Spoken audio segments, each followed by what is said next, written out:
Je suis très heureux de cette occasion d'exposer le projet que j'ai présenté donc, pour cette année de délégation et très sincèrement de l'occasion de discussion qui pourra d'ailleurs se poursuivre dans le séminaire sur le personnage mené par Philippe Roussin. Je crois que j'interviens au mois de mai.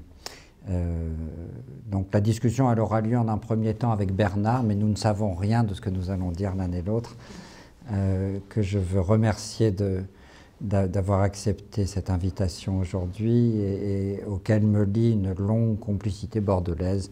Donc nous reformons ici la Dream Team d'il y a quelques années. Alors, je voudrais dire quelques mots, à peu près une demi-heure, et Bernard aura aussi à peu près une demi-heure, une bonne demi-heure. Voilà. Et ensuite, j'espère que des deux exposés naîtront des remarques, des discussions, et pas simplement une discussion à deux devant témoins.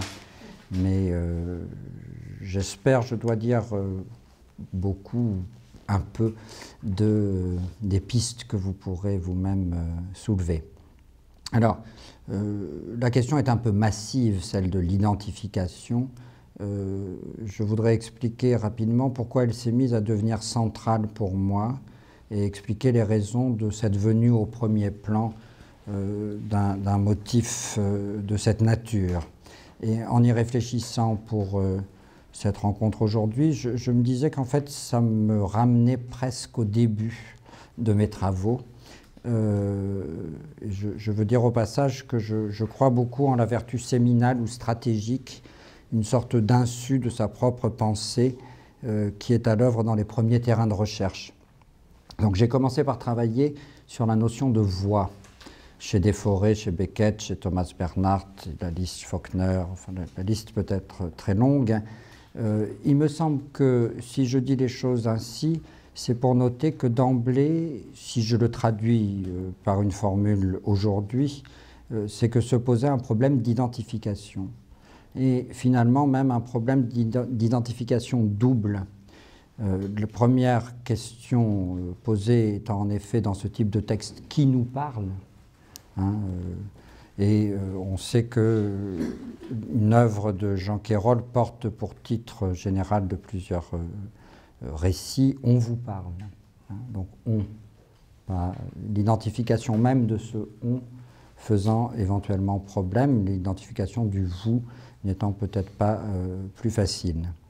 Ce que je veux dire par là, c'est que dans ce type de récit sur lequel j'ai travaillé, il me semble qu'apparaît tout de suite un mouvement qui marque un écart entre le personnage romanesque et des effets de sujet qu'on ne peut pas directement décrire la voie narrative de ces textes comme celle d'un personnage.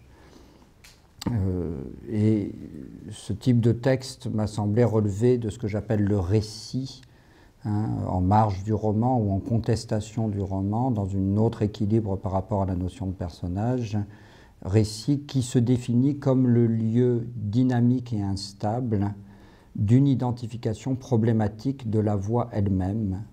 Si on pense au Bavard ou à l'Innommable de Beckett, hein, au trajet de ces deux textes, c'est bien une voix, une subjectivité à la recherche d'elle-même, hein, et peut-être à la recherche impossible ou à la recherche ratée d'elle-même.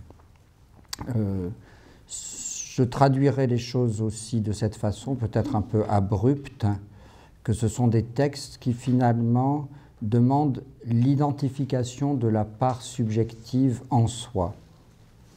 Formule un petit peu étrange mais capitale pour moi, qui croise l'idée de Lacan. Marielle n'avait pas tort de parler de psychanalyse, c'est-à-dire que le sujet, pour Lacan, vous le savez peut-être, est défini comme pas tout. Et donc, il me semble que ces textes, que ce soit l'Innommable, Quérol, Desforêts, hein, conduisent à penser dans la lecture même de leur récit qu'une part subjective est mobilisée en regard d'une part peut-être asubjective ou au-delà du subjectif. Et ce mouvement que j'ai cherché à décrire dans le livre sur des forêts ou dans Vers une littérature de l'épuisement doit passer par la reconnaissance, et donc je dirais par l'identification, au sens cette fois-ci de la définition de quelque chose d'extérieur, d'un partage entre le personnel et l'impersonnel. Je ne vais pas développer ce point-là qui faisait la conclusion du livre auquel Marielle a fait référence tout à l'heure, le roman et le sens de la vie. Ces questions donc d'identification, il me semble qu'elles ont trouvé une autre forme de problématisation ou de formulation dans les travaux que j'ai faits sur le sujet lyrique autour du milieu des années 90, et j'en profite pour faire un petit peu de publicité, qui seront prolongés par le tout prochain livre que les éditions Corti vont publier en avril et qui s'appelle Gestes lyriques, qui est un livre sur un certain nombre d'écrivains et de poètes français, de Baudelaire jusqu'à la poésie la plus contemporaine. Si je résume de façon sans doute trop serrée, le lyrisme m'est apparu comme une expérience subjective de ce qui excède le sujet. Donc le déborde, le dépasse. Formulation à laquelle la lecture attentive des Mégères de la mer de Louis-René Desforêts ou de certains poèmes d'André Fresneau, comme La mort d'Actéon, m'a conduit. Voilà pour si vous voulez, l'articulation. Voilà, je crois que, intéressé par les questions de voix, j'étais un peu fatalement conduit à poser un jour ou l'autre la question de l'identification peut-être de façon plus centrale. Mais peut-être que la vertu de ce détour était de ne pas affronter un sujet aussi massif directement. Identification donc, c'est le deuxième point, je voudrais dire selon une double acception que je reprends au vocabulaire de la psychanalyse de Laplanche et Pontalis à l'article « Identification » qui est ma Bible, qu'eux-mêmes reprennent au dictionnaire de philosophie de Lalande. Ce qui est intéressant, c'est que le substantif a plusieurs valeurs, et je voudrais juste dire quelques mots là-dessus. Il est à la fois le substantif du verbe en son sens transitif, et donc identification veut dire l'acte de reconnaître comme identique, mais il est aussi le substantif du sens pronominal du verbe, acte par lequel donc un individu devient identique à un autre.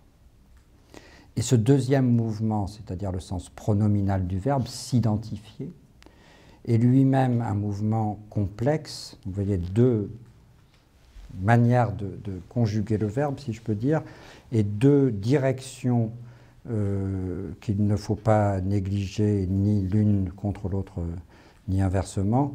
Deux directions, on peut dire qu'il y aurait, je reprends là les termes de Laplanche et Pontalis, une identification centrifuge, je m'identifie à autrui, et une identification centripète, c'est l'identification d'autrui à soi-même.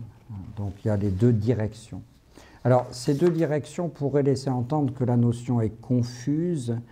Je tiens à dire un peu comme un point de méthode que pour moi, elle n'est peut-être pas à complètement clarifier ou à désambiguiser, parce que justement le terme porte une dynamique à plusieurs directions, et que cette dynamique à plusieurs directions est, je crois, capitale dans la bonne description de ce qui se passe dans l'identification, qu'il ne faut donc pas, à mon sens, vouloir clarifier en la faisant porter que sur tel ou tel mouvement. Parce qu'il me semble que dans l'identification se joue une sorte de cercle vicieux, qu'il faut bien un sujet d'identification qui produit pourtant la constitution de ce qu'il est par d'autres identifications. Donc on est toujours dans cette sorte de... je vais y revenir en parlant un petit peu de Freud tout à l'heure.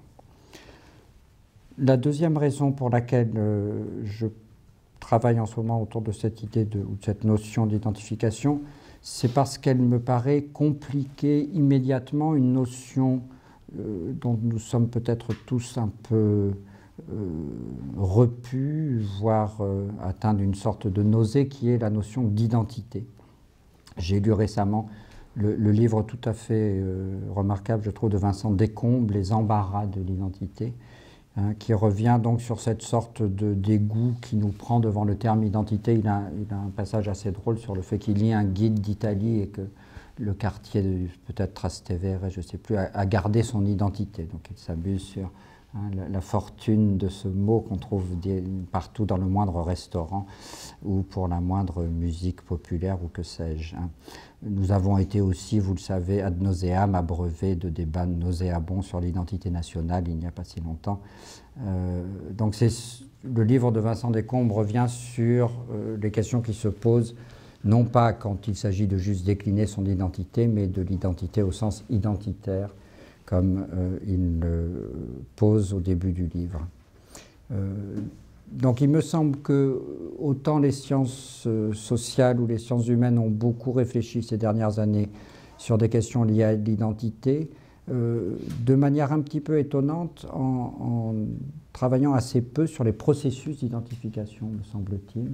Je ne parle pas là de façon entièrement générale, mais il me semble que dans ces débats, il a été moins question des mécanismes d'identification que de querelles théoriques sur l'identité, multiple ou non, singulière ou non. Troisième temps, ce terme-là me paraît aussi l'occasion de ramener dans le débat pour les études littéraires la psychanalyse, qui me paraît un peu le parent oublié des discussions théoriques de ces dernières années, peut-être parce que j'ai été élevé à un moment où la psychanalyse était beaucoup plus présente, mais il me semble qu'elle a quand même de manière assez frappante disparu de la scène de la discussion. Et donc je voudrais revenir aussi rapidement à ce terme très capital dans la théorie freudienne et pourtant assez obscur. Alors je vous renvoie, comme Laplanche et Pontalis, comme toute personne qui cherche à savoir un peu ce que Freud dit de la question de l'identification, au chapitre 7 de Psychologie collective et analyse du moi, qui porte ce titre, l'identification. Chapitre qui est d'une grande complexité, et le cheminement de Freud sur ce sujet est très complexe. Freud qui est obligé de rabattre le développement individuel, la phylogénèse, sur l'ontogénèse. Il y a des pages évidemment assez discutables sur la théorie de la horde primitive qui reviennent dans ce chapitre et les suivants de Psychologie collective et analyse du moi. Freud, dans ce chapitre qui est un peu décevant, de mon point de vue, essaye de réfléchir aux mécanismes entre identification primaire et identification secondaire.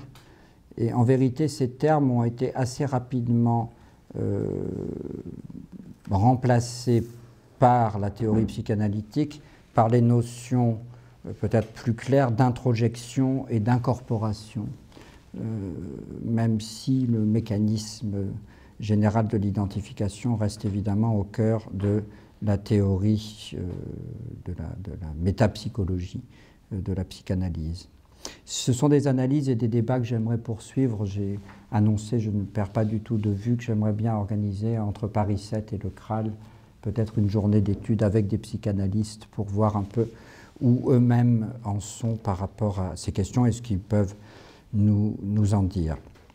Je voudrais retenir 2 points des thèses freudiennes que je ne fais que croiser de façon extrêmement rapide, en notant d'ailleurs que dans le texte de Freud lui-même, la notion d'identification est proche de la notion d'empathie, qui a toute une histoire philosophique, notamment en langue allemande, et je vous signale l'excellent livre à paraître bientôt, dirigé par Bernard Vouilloux et Alexandre Geffen sur l'empathie. Tu nous en parleras peut-être un petit peu tout à l'heure. Alors, les 2 points que je voudrais souligner sont les suivants. Le premier, c'est que pour Freud, l'identification est ambivalente dès le début. Ou citée par Laplanche et Pontalis, cette phrase « Le fait de l'identification autorise peut-être un emploi littéral de l'expression pluralité des personnes psychiques ». Donc ça me paraît un des fondements extrêmement important de la métapsychologie freudienne. Deuxièmement, ce que je voudrais souligner, c'est la subtilité des mécanismes pour l'interprétation. Et je prendrai un autre texte de Freud qui n'est pas du tout la question des rapports entre la psychologie collective et l'analyse individuelle, mais c'est un article de 1919, à mes yeux très important, qui s'intitule « Un enfant est battu ». C'est un fantasme qui sert donc à Freud pour essayer d'analyser ce qui le constitue. On traduit parfois ce texte par « on bat un enfant », hein, la traduction au PUF donne le titre « Un enfant est battu ». Ce qui m'intéresse, c'est que Freud, pour dérouler ou développer ce fantasme, donne 3 traductions de la scène, puisqu'on peut appeler ça une scène au sens psychanalytique ou un fantasme. Et en vérité, ce que je trouve intéressant, c'est que les 3 traductions sont 3 identifications des rôles ou des places subjectives occupées par celui qui raconte ou qui est agi par ce fantasme. Vous trouverez ce texte dans le livre « Névrose, psychose et perversion ».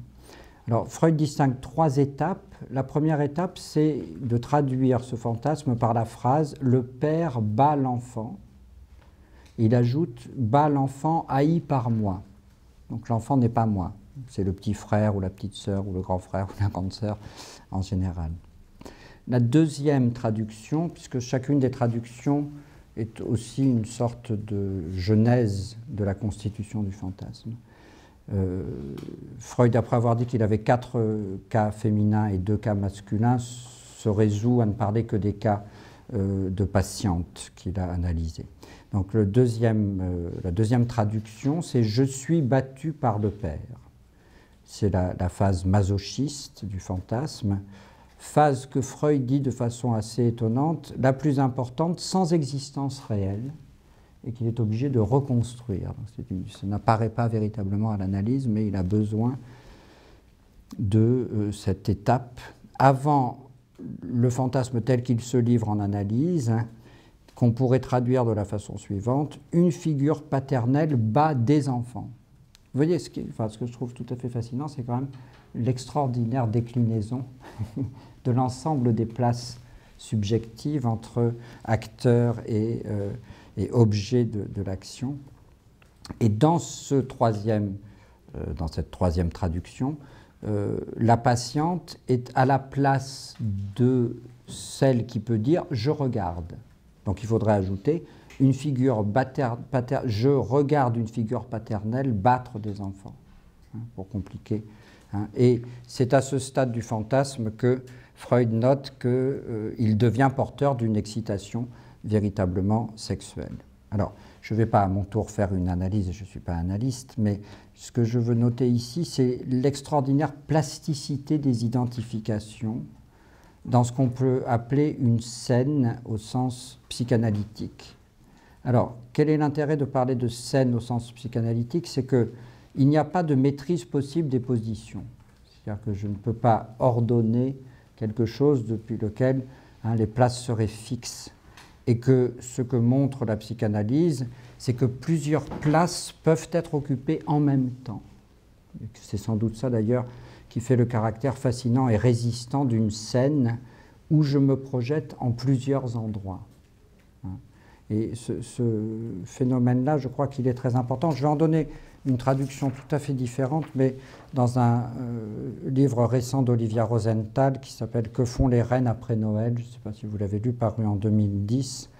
Réflexion qu'elle poursuit de façon très explicite dans son dernier livre qui s'appelle « Ils ne sont pour rien dans mes larmes », sur lequel je reviendrai tout à l'heure. Donc c'est un livre qui conjoint à la fois une sorte d'histoire personnelle et de réflexion sur notre rapport aux animaux. J'extrais ce petit paragraphe, page 91. Donc Olivia Rosenthal écrit « Le problème avec King Kong », il y a tout un développement sur le film King Kong que vous connaissez tous. Le problème avec King Kong, c'est que vous ne savez pas si vous devez vous identifier à la jeune fille blonde qui, soit dit en passant, est lors d'une scène mémorable patiemment effeuillée par la bête jusqu'à quasi-nudité. Donc, première au jeune amoureux qui la sauve des mains énormes du gorille, ou au gorille lui-même, transformé en animal de foire et attaché par d'énormes chaînes à une potence plus grande que lui. Vous n'osez pas interroger votre mère sur la fonction de l'identification dans l'art cinématographique. Voilà, avec la chute un peu amusante, mais voilà. Donc peut-être que le Kral est le bon lieu pour interroger, je ne sais si c'est la mère ou le père, dans cette affaire. Enfin, je retiens donc de cette trop rapide traversée de la psychanalyse la plasticité des lieux d'identification qui ne sont jamais, à mon avis, entiers, qui sont partiels, et je crois que la prégnance de certaines scènes littéraires, cinématographiques ou autres tient à cette espèce de diffusion possible des places que nous pouvons occuper, parfois de façon contradictoire. Troisième temps, je vais parler d'identification et de désidentification. C'est comme l'exercice articulatoire qui, dans mes années de formation à Paris 7, consistait à prononcer sans se tromper le mot déterritorialisation. Donc j'ai dû garder cette... Alors l'autre départ possible de ce que je dis aujourd'hui, c'est le livre de Jean-Marie Schaeffer. Je pensais qu'il serait là, il m'avait dit qu'il serait là. Je suis désolé qu'il ne soit pas là parce que j'aurais bien aimé avoir son opinion ou ses réflexions sur ces questions, puisque c'est très nettement de la fin de son livre que j'étais parti quand je me suis mis à réfléchir sur l'identification. Le livre est « Pourquoi la fiction ?» en 1999. Alors, entre autres mérites, et cet énoncé va être évidemment très paradoxal pour ce que je vais dire, le grand mérite du livre de Jean-Marie Schaeffer, je crois, c'est de séparer et de distinguer très nettement l'immersion fictionnelle et l'identification. C'est une des thèses forte dans Pourquoi la fiction, c'est qu'il ne faut pas rabattre l'immersion au seul processus d'identification. Il dit notamment, page 196, l'immersion qui ne passe pas nécessairement par un processus d'identification avec les personnages. L'immersion n'est donc pas réductible au mécanisme de l'empathie. Elle passe, pour Jean-Marie Schaeffer, par l'assomption d'une attitude perceptive, c'est quand il fait un développement sur le cinéma, ou parce qu'il appelle plus loin dans le livre des postures d'immersion. Donc, il ne s'agit pas de réduire cette espèce de théorie anthropologique de la fiction au mécanisme de l'identification, mais aussi parce que ce mécanisme d'identification est tenu à ce moment-là pour un processus, je dirais, univoque ou unitaire, c'est-à-dire une sorte d'identification totale. Et c'est souvent cette identification-là qui est condamnée par la longue cohorte des censeurs des formes du roman, bon pour les enfants et pour les femmes, comme vous savez, du XVIIe siècle jusqu'à Paul Valéry. La liste est longue de ceux qui voient dans cette activité le retour de la crédulité. Aujourd'hui, c'est tous les discours sur la télévision ou les jeux vidéo. Il y aurait là une sorte de maladie infantile du mauvais lecteur ou du mauvais joueur, une pathologie de la projection. Et je renvoie au beau numéro que Marielle a dirigé sur le bovarisme, l'actualité du bovarisme, voilà, qui est un des noms de cette pathologie de l'identification. C'est donc dans la conclusion du livre de Jean-Marie Schaeffer, dont je vais vous lire un petit morceau, que se trouve la chose suivante qui me sert de point de départ. Donc c'est la fin de son enquête d'une certaine manière et pour moi l'occasion de rebondir. Je lis rapidement, il écrit « Il semble ainsi que ce qui importe pour le rôle des dispositifs fictionnels dans l'économie psychique affective, ce ne soit pas tant le contenu de la représentation imaginaire que le fait même du passage d'un contexte réel à un contexte fictionnel. Une des fonctions principales de la fiction sur le plan affectif résiderait ainsi dans le fait qu'elle nous permet de réorganiser les affects fantasmatiques sur un terrain ludique, de les mettre en scène, ce qui nous donne la possibilité de les expérimenter sans être submergés par eux. L'effet de cette réélaboration fictionnelle n'est pas celui d'une purge, donc c'est contre Freud, pas simplement une sorte de catharsis, même si cette question mérite sans doute d'être là aussi examiné, mais plutôt celui d'une désidentification partielle. Comme le note François Flao à propos de la représentation fictionnelle de la méchanceté, à partir du moment où c'est dans un espace de jeu que nous assumons nos affects, nous pouvons nous les approprier en tant que semblants. Et il cite Flao, « Nous ne nous identifions plus pour de bon, c'est-à-dire sans le savoir à notre fond d'illimitation. Nous continuons d'y être reliés, mais avec la distance et la désidentification qu'introduit la conscience que la fiction et le jeu ne sont pas la réalité. Par rapport à l'adhésion identificatoire à nos propres affects, qui est un des traits les plus constants de notre mode d'existence hors fiction, l'immersion fictionnelle est ainsi paradoxalement le lieu d'une désidentification, ce qui montre une fois de plus à quel point l'interprétation de l'immersion fictionnelle en termes d'identification est réductrice. Mais la désidentification affective n'est qu'une forme particulière d'un processus plus général qui est de l'ordre d'une distanciation. Toute fiction est le lieu d'une distanciation causée par le processus d'immersion fictionnelle. Nous avons vu qu'un de ces traits caractéristiques réside dans le fait qu'il s'agit d'un état mental scindé, etc. Donc ce mouvement-là, je crois, est très important. J'aurais tendance à le radicaliser et à produire une sorte d'énoncé un peu à la Derrida. Toute identification suppose logiquement et préalablement un mouvement de désidentification, sans lequel d'ailleurs je crois qu'aucune identification ne peut avoir lieu. C'est-à-dire qu'il faut bien pouvoir, ce qui laisse entièrement énigmatique l'identification primaire, mais je dis qu'elle était chez Freud un moment particulièrement difficile à élucider. Il me semble que la lecture littéraire met en œuvre qu'elle nous apprend quelque chose ou qu'elle entretient ce mouvement où se conjoignent identification et désidentification. Mais je ne fais pas de la lecture littéraire ou de la littérature la seule pratique de cette distanciation dans la ligne du livre de Jean-Marie Schaeffer. En quelque sorte, il me semble que quand nous lisons des romans, mais pas simplement des romans, nous faisons cette expérience particulière de désidentification et identification, sans qu'on puisse réduire d'ailleurs les mécanismes d'identification à une sorte de pure projection simple. Même dans les œuvres manichéennes et qui paraîtraient relever de schémas affectifs assez simples, si je pense à la Guerre des Étoiles par exemple, nous nous identifions autant à Luke qu'à son père et à Dark Vador. Enfin, vous voyez, donc je ne crois pas qu'il y ait jamais une identification comme ça, massive, projective, entière. Donc je suis plutôt, au contraire, conduit à insister sur la plasticité qu'induit ce type d'expérience, moins une empathie massive que ce que j'avais proposé pour le volume sur l'empathie que Bernard a co-dirigé, plutôt qu'une interrogation sur les limites de l'empathie. Et je pourrais revenir dans la discussion s'il était besoin, mais j'ai essayé de montrer ça sur le livre d'Emmanuel Carrère, L'Adversaire, qui est consacré à Jean-Claude Roman, un livre qui me semble explicitement une interrogation de jusqu'où on peut aller pour se mettre à la place de Jean-Claude Roman, mais jusqu'où il ne faut pas aller pour être dans la subjectivité ou la tête de Jean-Claude Roman. Cette expérience donc d'identification et désidentification en même temps n'est pas une expérience entièrement propre à la littérature.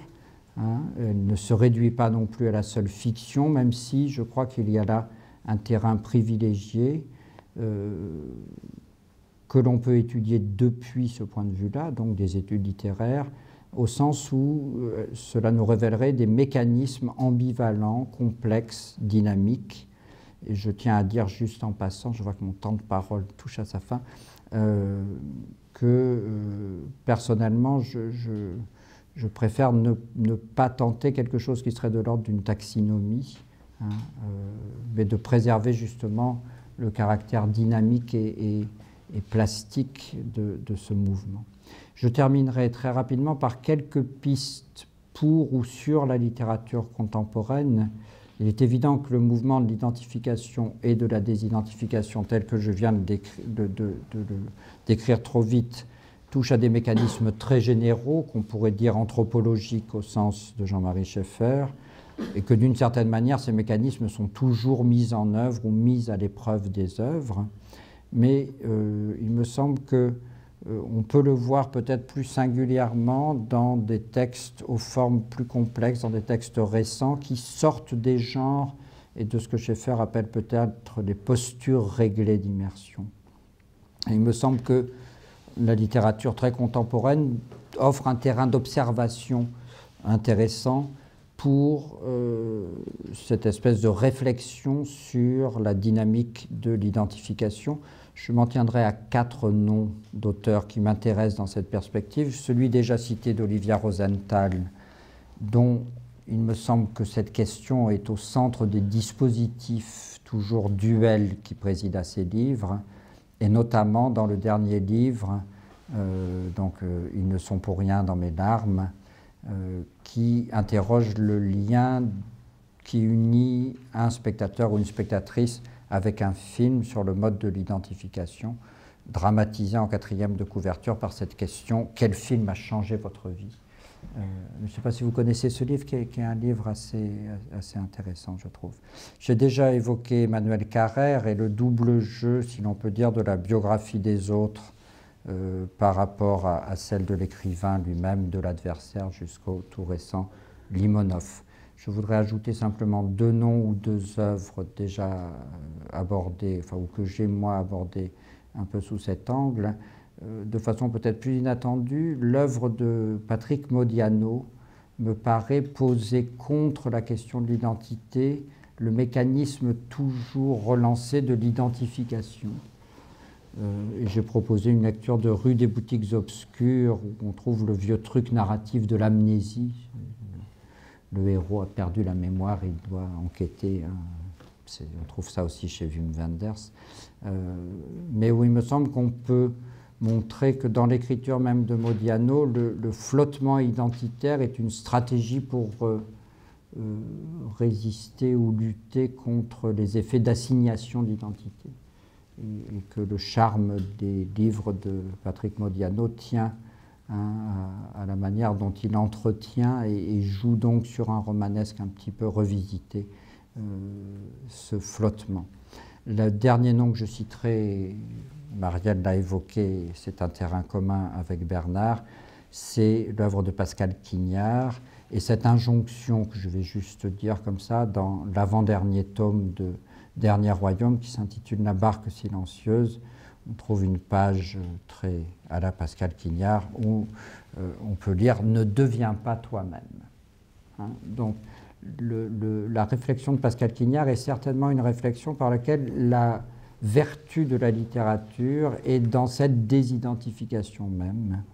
Injonction paradoxale mais centrale, je crois, pour son projet d'écriture, où écriture et lecture ont ce pouvoir, cette puissance d'être au service d'une désidentification nécessaire de soi, de refus des identifications sociales, familiales, etc. Voilà. Je m'en tiendrai, je m'en excuse injuste à ces quelques amorces et pistes, et je suis curieux de savoir ce que Bernard va dire. Merci.